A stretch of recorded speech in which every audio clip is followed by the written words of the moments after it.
My name is Dr. Rick Seguil. And action. Hey, Jay had a... This is Kirk And action. Hey everyone, it's Dr. Rick. And Matt had a question about eating for MS.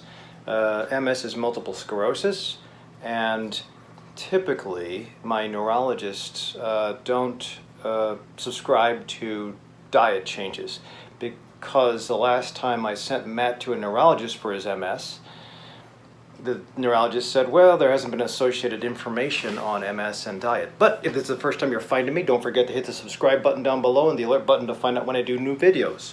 So, this concept of what to do with MS. So, that neurologist said there wasn't any data. So, I just wanted to bring up the data that is out there. So a lot of the data has to be reviewed, but there are a lot of NIH published studies, small but yet effective. Certainly randomized controlled trials don't hold the biggest weight, especially if they're double-blinded, versus case controls, placebo-controlled, or even the smaller, just anecdotal studies. So everything that I just brought up says that there's benefit. So don't believe that you cannot control symptoms with diet. I think a lot of things, especially using the standard American diet, high in inflammation, high in saturated fats, nothing against keto, but high in saturated fats, high in carcinogens, conventional foods versus organic. There's a lot of side effects you can get from your food sources, which is why we have obesity in 2/3 of the population of the United States. But if you have an issue with multiple sclerosis, and just for those of you who don't know, multiple sclerosis is kind of when you have a problem with the outer cover of a nerve. So these are my phone wires, right? And they have a cover. Now if I was to cut this side and cut this side and put them together, the impact would be the information from this cord would be interfering with the information from this cord, because there's no insulation here. I don't want to really cut these things, but if I just scrape the plastic cover, this plastic slash rubber cover off of this, and then off this, and then put them together, you'd have electricity jumping between the two cords. That's not good. Or you would have electricity negating the impulse directed towards the phone or to the computer, and that would also negate the charge, negate the information. And when you have that in the brain is made up of axons. Axons are like long cords. The long cords are covered by not plastic, but myelin, which is fat.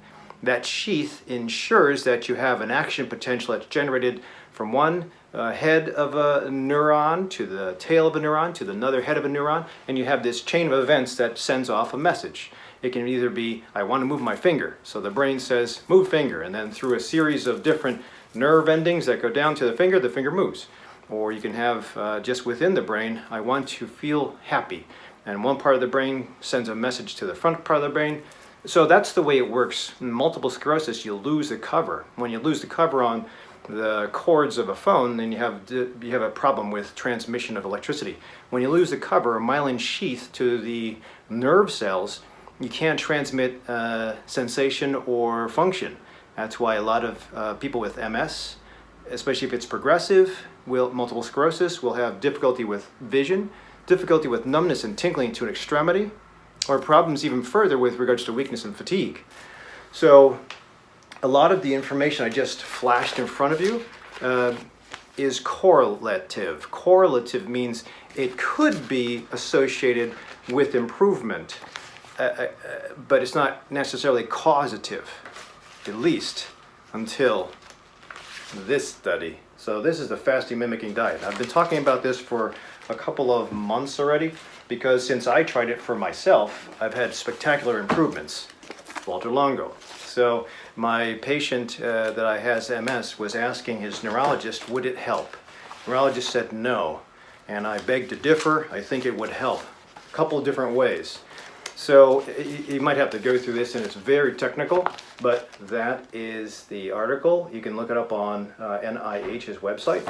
A couple of the important findings fasting mimicking diet, FMD, delay the onset of the disease process. At the 14th day, it showed decreased spinal cord white blood cells called CD11B cells, and those are the ones that usually trigger something called the FOX gene. Anyway, it decreased those cells in the spinal cord, or it's around the spinal cord in the spinal fluid. Day 3, there was a reduction in CD4 cells in the spine altogether. There was increase in dendrites, that's the new cells, or the new nerves, or the existing nerves, and there's decrease in the, well, let's just keep it at that. I don't want to get too into the weeds because it gets boring and you will have to read this, but also, so there's great benefit. Now, the only problem is this is a mouse study. They induced multiple sclerosis in the mice and then they gave them the diet. They actually compared it to ketogenic diet too. And the finding was that ketogenic diet also helped a little bit, but it seemed to be more benefits to fasting mimicking diet. So you don't have to necessarily buy this expensive box for the FMD. You can actually formulate it on your own, but Walter Longo, who is the author to the book I just put up, Longevity Diet, and he founded the box.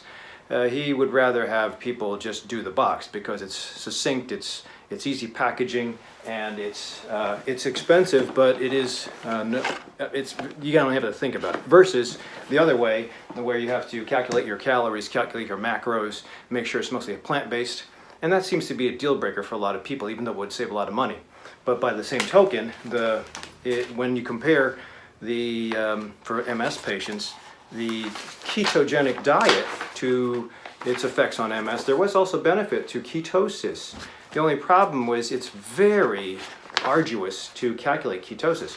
So ketosis can work in a couple of ways. This was hunger impact. So I like the ketogenic diet. I tried it myself, a little bit too tough. Increased mitochondrial activity.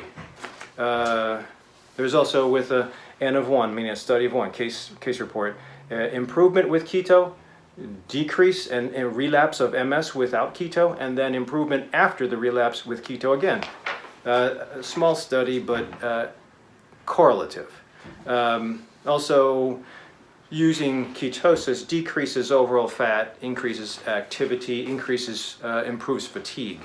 So there's a lot of things that say just watching your diet would help. I've already said fasting mimicking has shown cellular change in multiple sclerosis, has shown axonal change, or at least myelin degeneration speed is slowed down, so positive. But if you just look at role of diet, I mean, again, going back to what I said initially, average American diet is so damaging. So if you just are mindful and try to change your average American diet, less fats, more plants. There are some people who say the carnivore diet helps them, but I'm waiting for the information to come out. So whether you avoid the crappy stuff or whether you're just mindful that you should be eating and not doing any processed meats, eating out less where you can't control your foods at fast food restaurants, and you pack ahead of time, I think you will be in control. So obviously I disagree with the neurologist. There are some people who follow the wall protocol. This is pretty cool. Specifically, I marked, I think it's page 112. It gives you the cup, page 111. The 3 cups of leafy greens. So Terry Wall's a physician who had MS, and she reversed it with this. She's kind of paleo-ish, but I've seen her on TV a couple times. Pretty good. I think it is a healthy diet for anybody. And if you eat meat, I don't eat meat, but if you eat meat, you're supposed to eat nose to tail. So you get everything that's healthy. Cordain, as I already mentioned, paleo is pretty decent. I think if you're just conscious about your nutrition, although I don't see the information on MS. There's more information, as I mentioned, and I showed you with ketosis. Finney and Volek have started that for mostly athletes a long time ago, but now it's branching out, and a lot of people like ketogenic dieting, which is fine. I just have to be careful with the saturated fats in ketogenic dieting.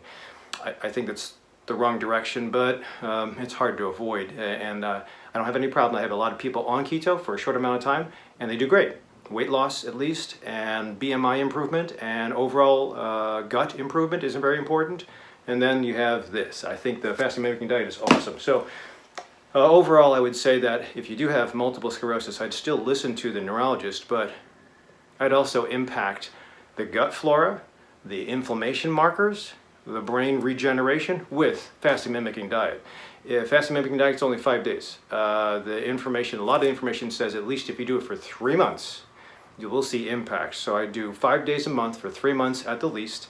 Whether you do whole food based where you're calculating your own or you do the box, I don't care. But if you do it, I think it will impact your disease outcome, at least improve your fatigue.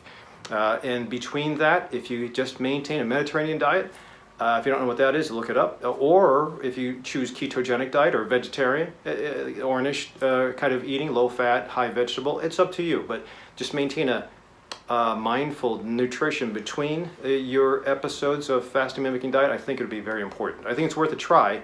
And here's the thing. There's no downside to this thing. There's no side effects to it. Why not? I mean, I have a lot of people saying that they're getting through intermittent fasting and they just can't make it past the 3rd day. Today's my 3rd day. So I'm trying to really, as much as possible, improve on water intake, improve on anything I have, and then stick to the diet. This is my green tea. So I try to do as much fluid as possible. And I try not to exercise during the 5 days. But come 6th day, I'll start to refeed with healthy nutrition, which for me is vegetarian diet. And I'm going to impact my exercise to as best as I can without getting hurt. Whether you do that or not, that's up to you. I would always say you have to have some form of nutrition, mindfulness. You have to have some form of activity, not just work. I'm talking about activity, exercise. And then you have to have some form of sleep improvement and or calming during the day. So try to maintain those things. You can put some comments down below if you've had your own kind of diet that has helped you. Otherwise, subscribe to me and you'll see when I put out new videos. Thanks for watching.